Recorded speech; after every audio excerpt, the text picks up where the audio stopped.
Oh, it's right at 10 o'clock. All right.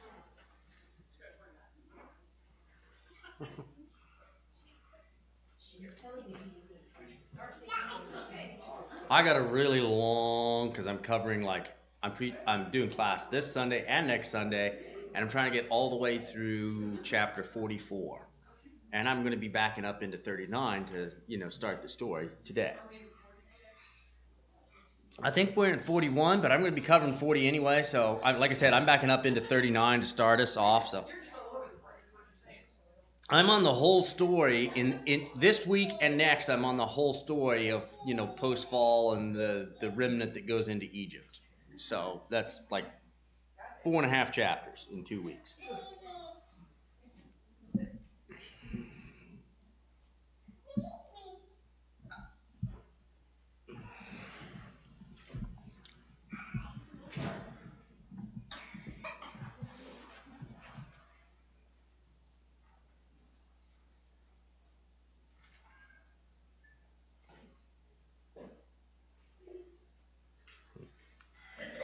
All right. Do we have any announcements or prayer requests before we get started here? Faith is traveling.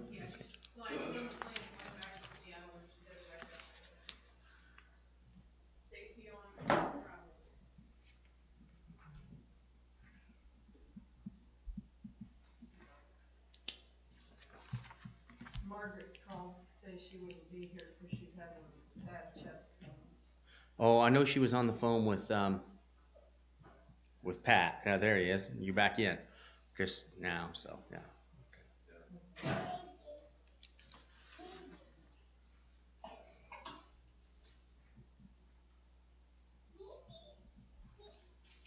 All right. Well, let's have a quick word of prayer before we get started then. Heavenly Father, as we come before you in prayer, we ask that you would be with our time together, be with us as we look into this story, this historical account of your interaction with people.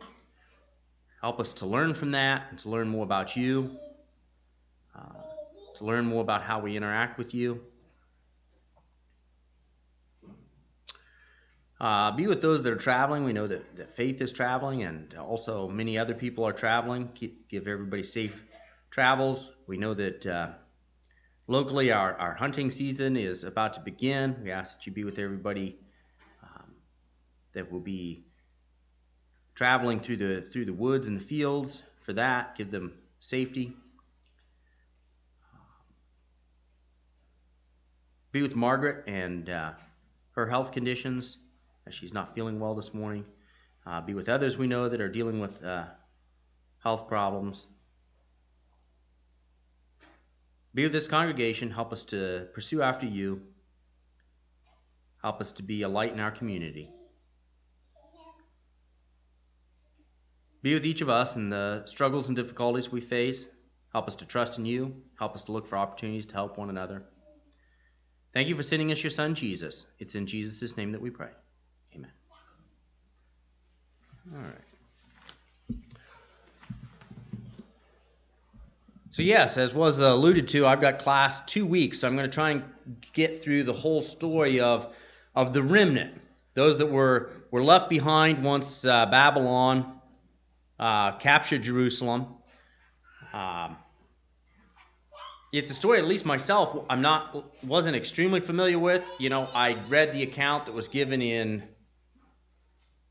2 Kings. I was trying to remember if it was 2 Kings or 2 Chronicles gives more information, but it's 2 Kings. We're going to be turning there in a moment. And it just covers it in like 5 verses. It matches very much what we're going to be looking at in these chapters in Jeremiah. It's just a very short 5-verse account of what happens. It's like, well, this happens and this happens, and here we get much more details into that. It's kind of a almost forgotten bit of history. It very much matches everything else that's been going on in Jeremiah. Of course, by now, I would assume everybody's very familiar with what's going on. Jeremiah has been prophesying in Jerusalem at this point for several years. I can't remember how many, but we're going to go with several because it's a lot. He started clear back in Josiah's day, and he's been telling people to repent, and their hearts aren't really penitent, and we're going to see that with this remnant as well. We're going to see that same attitude, and we're going to see how what God had in mind was correct, because something I was thinking of, I don't remember who said it, I think it was Matt, that the Babylonian captivity kind of cured Israel of idolatry. Because once they came back, that wasn't their problem. They dealt with other problems, but I don't think we'll get into this today, but it'll be next week. One of the lessons we'll learn of those that go into Egypt is that remnant, which didn't survive in Egypt, as what was prophesied by Jeremiah, they were not cured of idolatry. They're still dealing with that problem in Egypt. So just interesting that those that actually, whether by their choice or not, ended up in Babylon, which was what God had for the solution to their problem, and God got his desired results, was those who didn't submit, and even though most people didn't have a choice and were carried off, those that ended up in Egypt still chose to pursue idolatry. So, like I said, we'll be getting into a lot of that next week, so I don't want to spend too long on that. But let's turn over to 2 Kings 25, starting in 22, and get the Cliff Notes edition of this.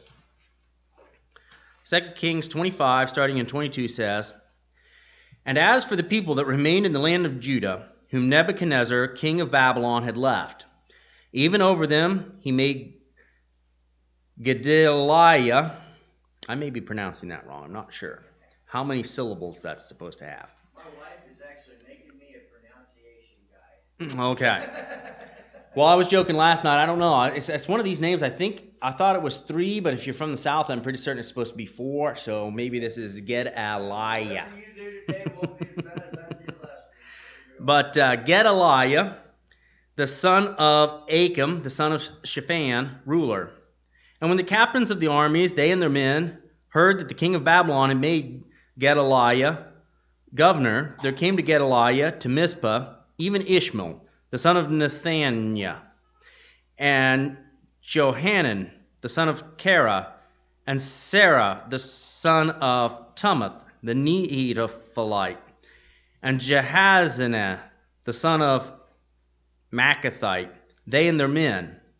And Gedaliah swore unto them and to their men, and said unto them, Fear not to be the servants of the Chaldees. Dwell in the land, and serve the king of Babylon, and it shall be well with you. But it came to pass in the 7th month that Ishmael, the son of Nethaniah, the son of Elishamiah of seed royal, came, and 10 men with him, and smote Gedaliah, that he died, and the Jews and the Chaldees that were with him in Mizpah. And all the people, both small and great, and the captains of the armies arose and came to Egypt, for they were afraid of the Chaldees. So that's the short version of this story that we're going to be looking at. I think most of us are much more familiar with the stories, as I said, of those that got carried away. And we have the stories of Daniel and Ezekiel. And, of course, then we have those returning once we get into Azariah and Nehemiah. If we've studied those, we haven't got to those recently, but I think most of us are familiar with the return. So this is kind of the forgotten one. After this preview, before I get into the story in Jeremiah, I'd like to just look at who these characters are. First off, who is Gedaliah? And to be clear, this was a common Jewish name. It means God is my greatness. So I think there's a couple other places where people with this name are mentioned in scriptures. But this Gedaliah, it says Gedaliah, the son of Ahikam, which is spelled a couple different ways in a couple different places. And the grandson is Shaphan. And his father, Ahikam, defended Jeremiah, and we read about that in Jeremiah 26:24. I'm not going to go over the whole chapter, but it was one of the times when Jeremiah said some extremely unpopular things, and the priest wanted him taken out. And it says, nevertheless, the hand of Ahikam, the son of Shaphan, was with Jeremiah, that they should not give him into the hand of the people to put him to death. So we kind of see a little bit of a relationship with this family. But Gedaliah is also the grandson of Shaphan. Shaphan was the scribe under King Josiah when the book of the law was found. And we could go back to 2 Kings 22:8 and see that story, if I can find 2 Kings 22:8. And Hilkiah, the high priest, said unto Shaphan the scribe, I have found the book of the law in the house of the Lord. And Hilkiah gave the book to Shaphan, and he read it. And Shaphan the scribe came to the king, and brought the king word again, and said, Thy servants have gathered the money that was found in the house, and had delivered it into the hand of them that do the work, that they have the oversight of the house of the Lord. And Shaphan the scribe showed the king, saying, Hilkiah the priest hath delivered me a book. And Shaphan read it to the king. And it came to pass, when the king had heard the words of the book of the law, that he rent his clothes. And the king commanded Hilkiah the priest, and Ahikam the son of Shaphan, and Akbar the son of Micah, and Shaphan the scribe, and Isaiah the servant of the king, saying, Go, inquire of the Lord for me, and for the people, and for all of Judah, concerning the words of this book that is found. For great is the wrath of the Lord that is kindled against us, because our fathers have not hearkened unto the words of this book. So we see there in the list of people that both Shaphan and his son, and Gedaliah is the grandson, were involved with King Josiah and the finding of the book. So we see a history with this family of not only being in service to the royal family, positions within the government, but also when they're mentioned, they're always mentioned on being on God's side. So this is a family with a good history. Many scholars believe that their alignment with Jeremiah was the reason that Gedaliah became governor. Obviously, Jeremiah's prophetic messages were politically unpopular at the time with the people. We've looked at that. But this family's defense of Jeremiah may have been noted by whatever version of the political espionage program that Babylon had going on, because it certainly seems like they had some level of understanding of the happenings in Jerusalem. And this whole story, I think, would make a fantastic Hollywood movie, but I'm certain, would mess it up, because some of the people that seem like heroes in the beginning are really not heroes, because, and we'll get into that, but it would make a good movie. But that is one theory as to why Gedaliah became governor, is that because he supported Jeremiah. Next character, Ishmael, the son of Nethanam. I wasn't able to find much about him. In Scripture, there's some extra biblical theories, and the Jews have stories about him, but they don't really seem dependable. Depending on your translation, he is described as a prince or of the seed royal, which indicates that he was a descendant of David. So he was of the royal line, but not directly in line to the throne. So somewhere along the way, he had been a son of one of David's descendants. He was also the grandson of Elishama in chapter 36, described, who teamed up, with Jehoiakim to burn the manuscript. Oh, okay. So he was the grandson of that scribe. That's in 36:12-26. Yep. And that comes up because some people feel like he did what he did because he was jealous of Gedaliah, because he, being of the seed royal, felt that he should be governor, but we don't really know that. That's just speculation. We do know what he did, and some of the circumstances we'll get into, but in other ways, he also just seems to be a pawn serving Baalas, the king of the Amorites. But he certainly wasn't a good guy. And if he was zealous for Israel, it was only as a nationalistic sense and not a religious one. And we'll kind of get into why I feel that a little later. I'm going to back up just a little bit into Jeremiah 39. We've studied this. We've done Jeremiah 39 and 40, so I'm not going to read all the chapters, just some verses. But the first two verses of Jeremiah 39 begin this part of the story. In the 9th year of Zedekiah, king of Judah, in the 10th month, came Nebuchadnezzar, king of Babylon, and all his army against Jerusalem, and they besieged it. And in the 11th year of Zedekiah, in the 4th month, the 9th day of the month, the city was broken up. So we see that fall of Jerusalem, and most people are carried away. We see that in verse 9 of chapter 39. It says, Then Nebuzaradan, the captain of the guard, carried away captive unto Babylon the remnant of the people that remained in the city, and those that fell away, that fell to him, with the rest of the people that remained. But we also see that there are some folks left behind. Verse 10, it continues, But Nebuzaradan, the captain of the guard, left of the poor of the people which had nothing in the land of Judah, and gave them vineyards and fields at the same time. And of course, we see that Jeremiah is taken care of. Again, I'm not going to get into all the details, but in verse 11 it says, Now Nebuchadnezzar, king of Babylon, gave charge concerning Jeremiah to Nebuzaradan, the captain of the guard, saying, Take him and look well to him, and do him no harm, but do unto him even as he shall say unto thee.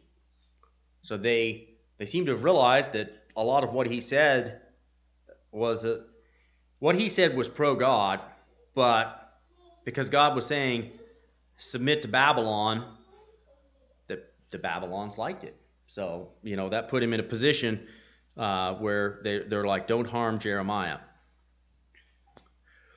And then we come to Jeremiah chapter 40, and the first 6 verses.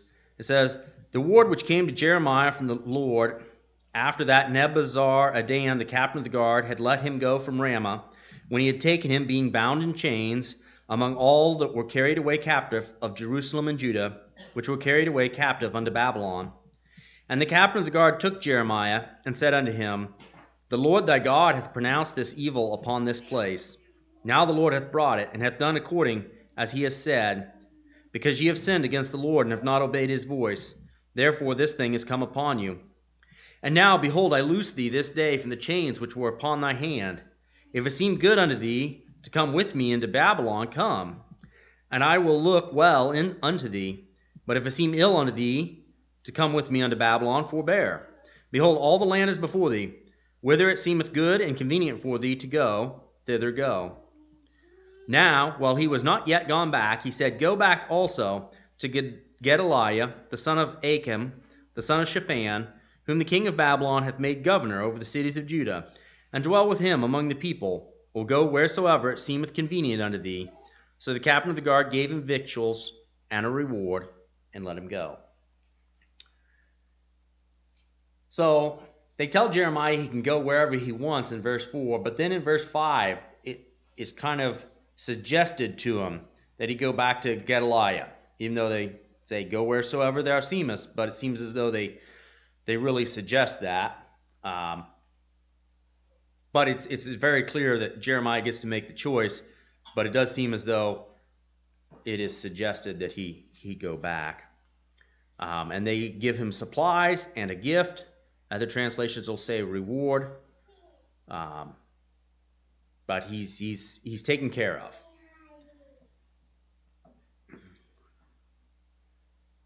And verses 7 and 9, it says, Now when all the captains of the forces which were in the field, even they and their men, heard that the king of Babylon had made Gedaliah, the son of Achim, governor in the land, and had committed unto him men and women and children, and of the poor of the land, of them that were not carried away captive to Babylon, then they came to Gedaliah to Mizpah, even Ishmael, the son of Nethanam, and Johanan, and Jonathan, the son of Kara, and Sarai, the son of Tanhumeth, and the sons of Ephi, the Netophite, and Jezaniah, the son of Machite, they and their men. And Gedaliah, the son of Achim, the son of Shaphan, swore unto them and their men, saying, Fear not to serve the Chaldeans. Dwell in the land, and serve the king of Babylon. It shall be well with you. So these men in the field, these men appeared to have been abroad and had taken refuge in surrounding countries, probably due to the large-scale military operations around Jerusalem. It's not 100% clear, but it really seems as though these men have, well, they definitely seem to have fighting forces with them, whether they're what we think of as military or just that they possessed private security forces, I guess would be maybe the equivalent. But they have fighting forces with them. They've been in these surrounding countries, and once they hear that Gedaliah has been left in charge of the land as governor, they come back.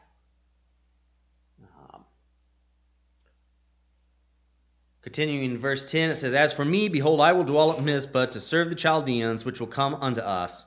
But ye, gather ye wine and summer fruits and oil, and put them in your vessels, and dwell in your cities that ye have taken. Likewise, when all the Jews that were in Moab, and among the Ammonites, and in Edom, and that were in all the countries, heard the king of Babylon had left a remnant in Judah, that he had set over them Gedaliah, the son of Achim, the son of Shaphan, even all the Jews returned out of all the places whither they were driven, and came to the land of Judah, to Gedaliah, unto Mizpah, and gathered wine and summer fruits very much. So Mizpah is in the lands that belong to the tribe of Benjamin. And if you remember, Jerusalem is on the border between the lands of the tribe of Judah and the lands of the tribe of Benjamin. So this is not far away from Jerusalem. Archaeologically, they have 3 sites that are possibly Mizpah, so we don't know exactly which one it is, but those sites all range between 5 and 15 miles from Jerusalem. So even if we don't have an exact number, it's 10 miles away, give or take a little bit. So it's not hugely far away, but after the fall of Jerusalem, that's kind of where they've set up their headquarters. And also in verse 11, we notice all these Jews that were in Moab and Ammonites and Edom. Unlike the people mentioned before in verse 9 that were coming in that seemed to be people with some troops and some military power, these people are mentioned again, I think because they're just common people. These are just dispersed common people, individual families, and things like that, that also because of what had been going on with the siege had been in Moab, and they'd been in Edom, and they'd been in all these other countries. And they heard that the king of Babylon had left this remnant and set up the governor, so they're returning as well. And it seems that Gedaliah is doing the things that we would expect. He's telling them, start harvest.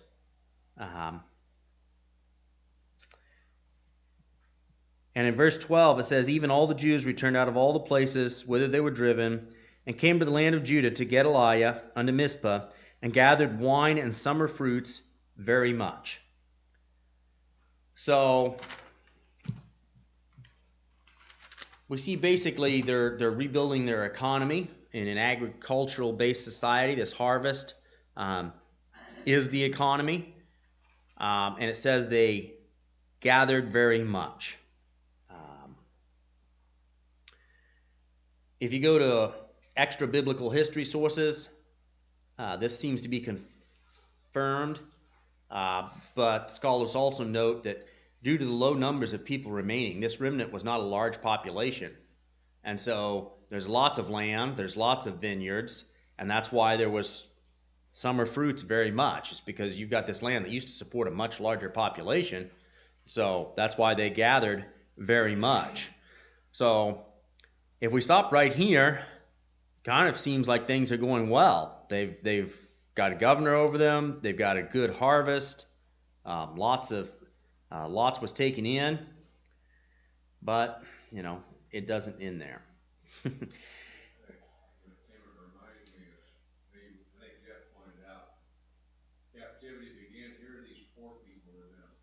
Mm-hmm. They're left in the land. You got Jeremiah given a gift from Babylon. It reminds me of the 23rd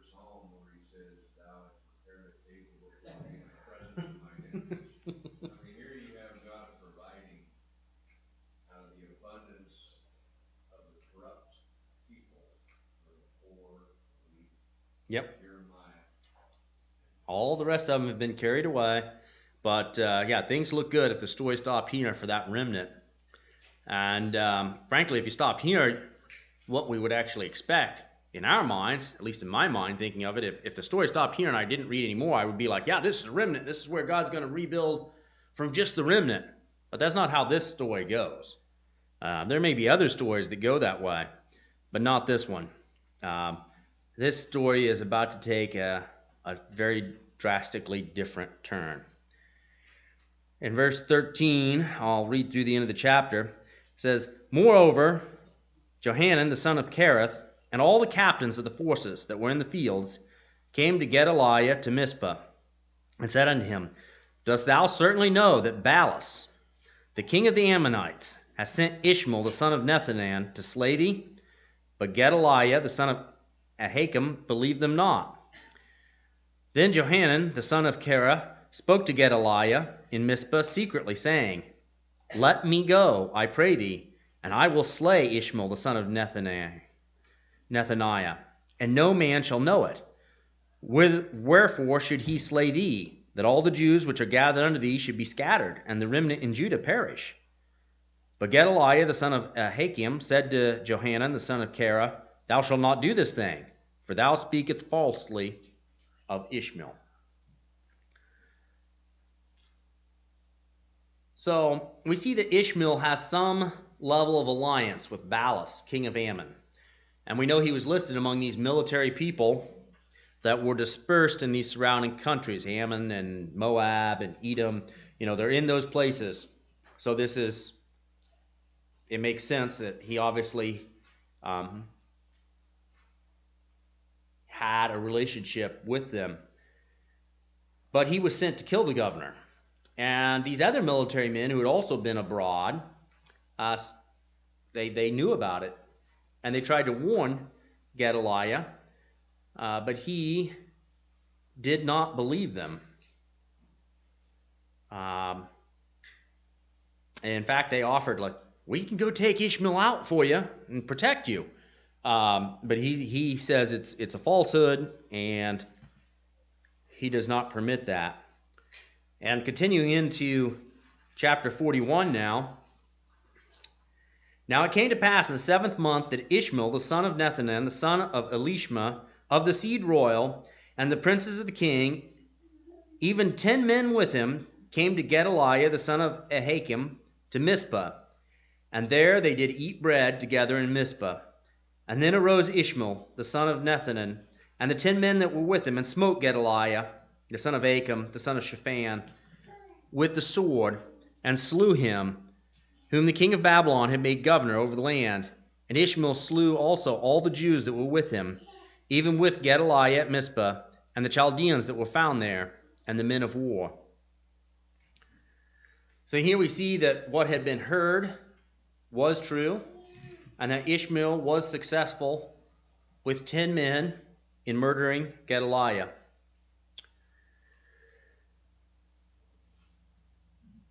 We get into an interesting story in the following verses. I'm going to read 4 through 9 next. And it came to pass the 2nd day after he had slain Gedaliah, and no man knew it, that there came certain from Shechem, from Shiloh, and from Samaria, even 80 men, having their beards shaven, and their clothes rent, and having cut themselves, with offerings and incense in their hand, to bring them to the house of the Lord. And Ishmael the son of Nethanan went forth from Mizpah to meet them, weeping all along as he went. And it came to pass, as he met them, he said unto them, Come to Gedaliah, the son of Ahikam. And it was so, when they came into the midst of the city, that Ishmael the son of Nethanan slew them, and cast them into the pit, he and the men that were with him. But 10 men were found among them that said unto Ishmael, Slay us not, for we have treasures in the field, of wheat, and of barley, and of oil, and of honey. So he forbare, and slew them not among their brethren.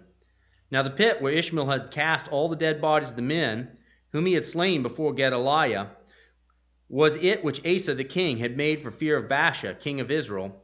And Ishmael the son of Nethanan filled it with them that were slain. So we've got these 80 men, 80 sojourners, coming from Samaria. What's interesting is, Samaria, the northern tribes had been dispersed long ago. Well, not long ago, but, prior to this. They didn't really exist anymore as a kingdom.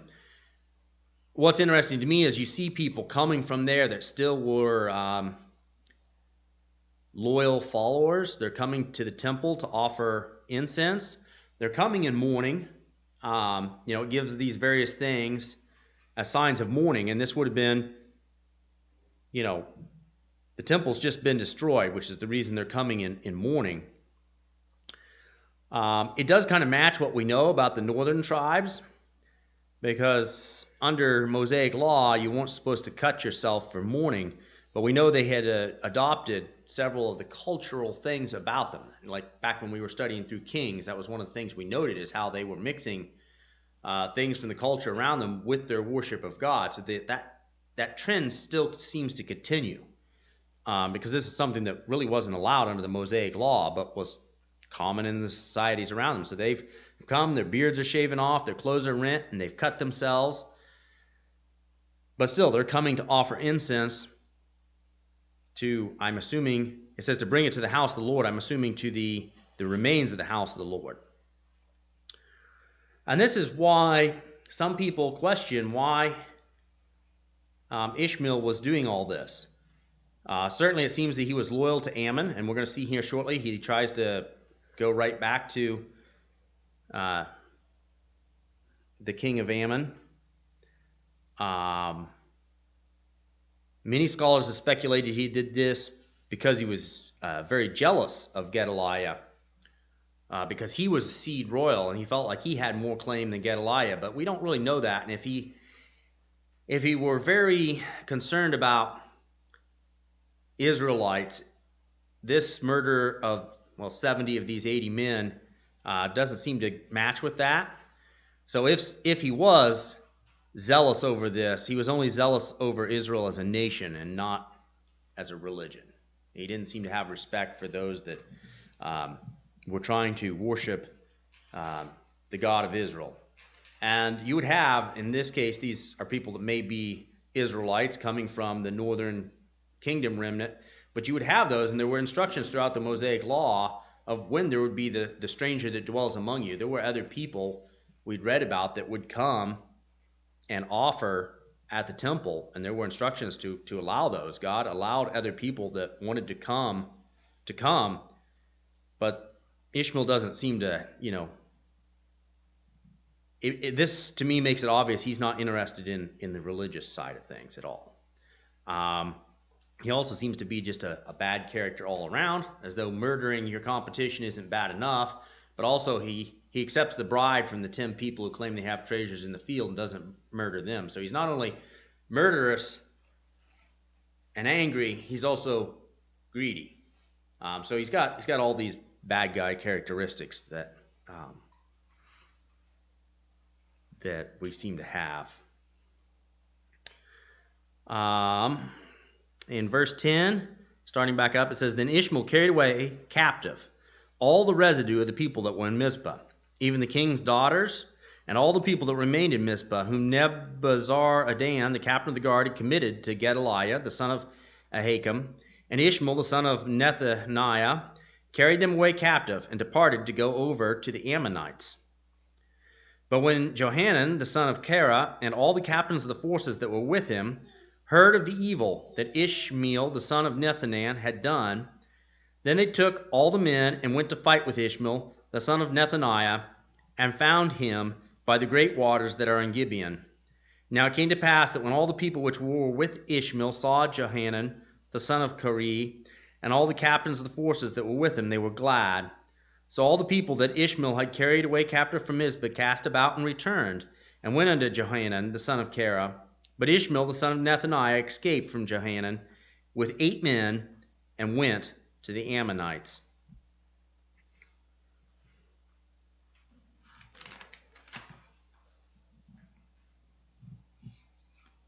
So here we read of Ishmael's attempt to take the captives back to Ammon, and of Johanan's rescue. And we see that Ishmael escapes with 8 men. You'll recall back in verse 2, when he started his killing spree, that he had 10 men with him. We don't know for sure why only 8 escaped, but it seems quite possible that either 2 of his 10 men were killed in this battle, or possibly in some of his other battles, when he killed Gedaliah, or when he killed the 80, or they were killed in this battle by the great water in Gibeon. It doesn't really say, but that's my assumption, because he's escaping with 8 men and he had 10 men before, is that two must have fallen either captive or been killed.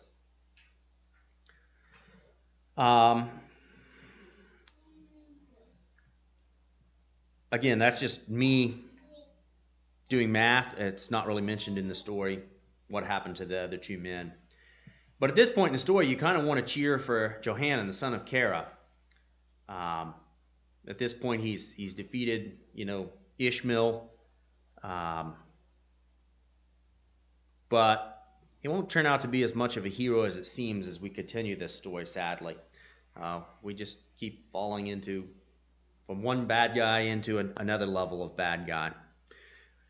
But continuing in verse 16, Jeremiah 41:16, it says, "Then took Johanan, the son of Kara, and all the captains of the forces that were with him, all the remnant of the people, whom he had recovered from Ishmael, the son of Nethaniah, from Mizpah, after that he had slain Gedaliah, the son of Achim, even the mighty men of war, and the women, and the children, and the eunuchs, whom he had brought again from Gibeon. And they departed and dwelt in the habitation of Chemiah, which is by Bethlehem, to go to enter into Egypt, because of the Chaldeans. For they were afraid of them, because Ishmael, the son of Nethaniah, had slain Gedaliah, the son of Achim, whom the king of Babylon had made governor in the land." So we see them, they're heading towards Egypt, the direction, this Chimaham, and I read some about it, but it's not significant enough for me to take the time. It is near Bethlehem. So they're heading in the direction that would be heading towards Egypt already. Because they're afraid of the Chaldeans, because of what's happened. They're afraid of Babylon. And I can't really blame them for that. And that's what we find at the close of the chapter 41. But I'm going to try and get into the first parts of chapter 42 today, and I think I have just enough time. The first 4 verses of Jeremiah 42 are as follows. "Then all the captains of the forces, and Johanan the son of Kara, and Jezaniah the son of Hoshea, and all the people from the least even unto the greatest came near, and said unto Jeremiah the prophet, Let us, we beseech thee, our supplications be accepted before thee, and pray for us unto the Lord thy God, even for all this remnant, for we are left but a few of many, as thine eyes do behold us, that the Lord thy God may show us the way wherein we may walk, and the thing that we may do. Then Jeremiah the prophet said unto them, I have heard you. Behold, I will pray unto the Lord your God according to your words, and it shall come to pass that whatsoever thing the Lord shall answer you, I will declare it unto you, and I will keep nothing back from you." So this seems like a really good thing. They've stopped what they were doing, and they're going to inquire of the Lord. Again, it almost at this point still seems like Johanan is a hero.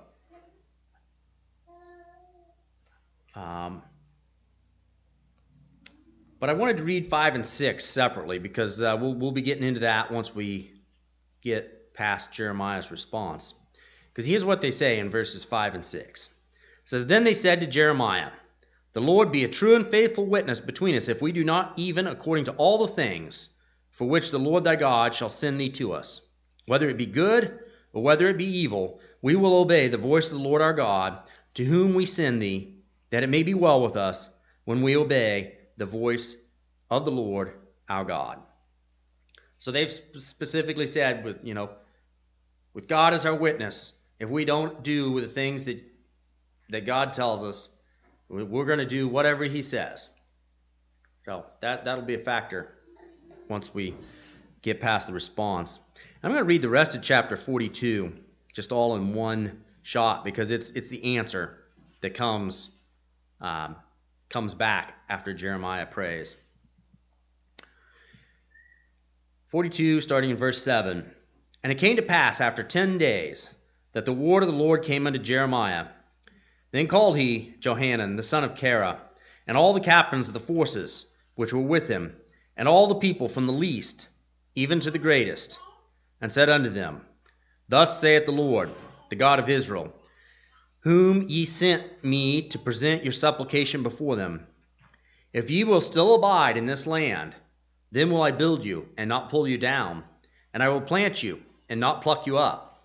For I repent me of the evil that I have done unto you. Be not afraid of the king of Babylon, of whom ye are afraid. Be not afraid of him, saith the Lord, for I am with you to save you, and to deliver you from his hand. And I will show mercies unto you, that he may have mercy upon you, and cause you to return to your own land. But if ye say, We will not dwell in this land, neither obey the voice of the Lord your God, saying, No, but we will go into the land of Egypt, where we shall see no war, nor hear the sound of the trumpet, nor have hunger of bread, and there will we dwell. Now therefore, hear the word of the Lord, ye remnant of Judah. Thus saith the Lord of hosts, the God of Israel, If ye wholly set your faces to enter into Egypt, and go sojourn there, then it shall come to pass that the sword which ye feared shall overtake you there in the land of Egypt, and the famine whereof ye were afraid shall follow close after you there in Egypt, and there ye shall die. So shall it be with the men that set their faces to go into Egypt to sojourn there. They shall die by the sword, by the famine, and by the pestilence, and none of them shall remain, or escape from the evil that I will bring upon them. For thus saith the Lord of hosts, the God of Israel, As my anger and my fury hath been poured forth upon the inhabitants of Jerusalem, so shall my fury be poured forth upon you, when ye shall enter into Egypt, and ye shall be an excruciation, and an astonishment, and a curse, and a reproach, and ye shall see this place no more. The Lord hath said concerning you, O ye remnant of Judah, Go ye not into Egypt. Know certainly that I have admonished you this day. For ye disassembled in your hearts, when ye sent me unto the Lord your God, saying, Pray for us unto the Lord our God, and according to all that the Lord our God shall say, so declare unto us, and we will do it. And now I have this day declared it to you. But ye have not obeyed the voice of the Lord your God, nor anything for which he hath sent me unto you. Now therefore know certainly that ye shall die by the sword, by the famine, and by the pestilence in the place whither ye desire to go and sojourn. So the answer comes back. It's like, if you stay here, I'll protect you. You don't need to be afraid of the king of Babylon, of which ye are afraid. But don't go into Egypt. Bad things are going to happen in Egypt. Now, mind you, we had just read 5 and 6 when they said, The Lord be a faithful witness, we will do whatever he says. I'm going to read the first half a dozen verses in Jeremiah 43, and that's as far as I'm going to make it today. But here's what their response is. 43, starting at the beginning. And it came to pass that when Jeremiah had made an end of speaking unto all the people, all the words of the Lord their God, for which the Lord their God had sent him to them, even all these words, then spoke Azariah, the son of Hoshaiah, and Johanan, the son of Kara, and all the proud men, saying unto Jeremiah, Thou speakest falsely. The Lord our God hath not sent thee to say, Go not into Egypt to sojourn there. But Baruch, the son of Neriah, setteth thee on against us, for to deliver us into the hands of the Chaldeans, that they might put us to death, and carry us away captive unto the Babylons. So Johanan, the son of Kara, and all the captains of the forces, and all the people obeyed not the voice of the Lord, to dwell in the land of Judah. But Johanan, the son of Kara, and all the captains of the forces took all the remnant of Judah that were returned from all nations whither they had been driven, to dwell in the land of Judah, even men and women and children and the king's daughters and every person that Nebuzaradan, the captain of the guard, had left with Gedaliah, the son of Achim, the son of Shaphan, and Jeremiah the prophet, and Baruch, the son of Neriah. So they came into the land of Egypt, for they obeyed not the voice of the Lord. Thus they came even to Talphanes. 10 days earlier, they had just said, God is our witness, we're going to do whatever the Lord commands. 10 days later, when they get the answer, their immediate response is, Jeremiah, you're telling lies. That's not what God said. God didn't say what we wanted to hear, so God didn't say that. You're just telling us fibs. It's a story that matches what we've seen that created the situation that brought about the fall of Jerusalem. I mean, these people weren't carried off to Babylon, but we see them acting exactly the same way that they'd been acting before the fall of Jerusalem. They'll act piously. They'll come to the prophet and be like, inquire of God for us, and we'll do whatever he says. And then 10 days later, when the answer isn't the one they want, it's like, nah, God didn't say that. You're lying. There's no way God would say something that, I mean, it looks like they just had two choices. So they knew the answer was going to be one of the two, go into Egypt or stay here. So basically, they still knew that one of these two things were going to be what the answer was. And when the answer wasn't what they wanted, it's a lie. It's a lie. You're lying, Jeremiah. We don't believe you. And after they had said, we're going to do it, it's like, no. And their way out of it was, instead of saying, we're not going to obey God, was to say, well, Jeremiah, you're lying. God wouldn't say that. He wouldn't say something that I disagree with. We don't ever have that problem, do we? Wanting to say, God, that's not what God said. It's not what I want to do, so God must not have said that. So that's we're going to get into a couple other lessons as we go through the next two chapters, 43 and 44 next week. But of these chapters, which, as I said, I found fascinating history, I think that's the great lesson learned, was when they, asked to inquire of the Lord and then just flat out rejected it. I think that's the number one thing of all these chapters that we've covered today that we need to pay attention to. That it doesn't make it not the word of the Lord just because it's not what we wanted to hear. Because it's very easy, just as it was for them, to say, oh, that's a lie, that's not true. It's easy for us to do the same thing. Say, that's not what I wanted to hear. I don't think that's true. So, thoughts, comments, things I missed?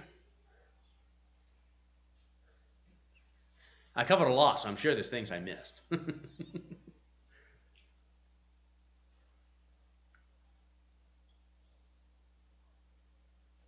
All right. Well, next week we'll be looking at 43 and 44. I haven't quite read through the end of Jeremiah in a while, but I believe, as we noted, Jeremiah is not chronologically in order. I believe chronologically this might be the latest, the chapters we'll be getting into next week might be the latest in the chronological part of the story in all of Jeremiah. This will be the last we heard of him. Some people have speculated, like, why did Jeremiah go if he knew it was wrong? And honestly, you have to remember how long Jeremiah had been preaching. He's an old man now.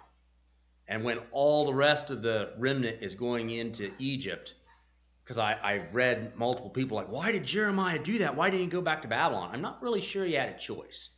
You're out there in the wilderness and you're an old man and just one old man, and everybody else is heading to Egypt. I'm not really sure that Jeremiah had a choice. But he goes into Egypt, and we'll read about some of the things he does there next week. So.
Yeah, I don't know about this. Did,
Start getting into the more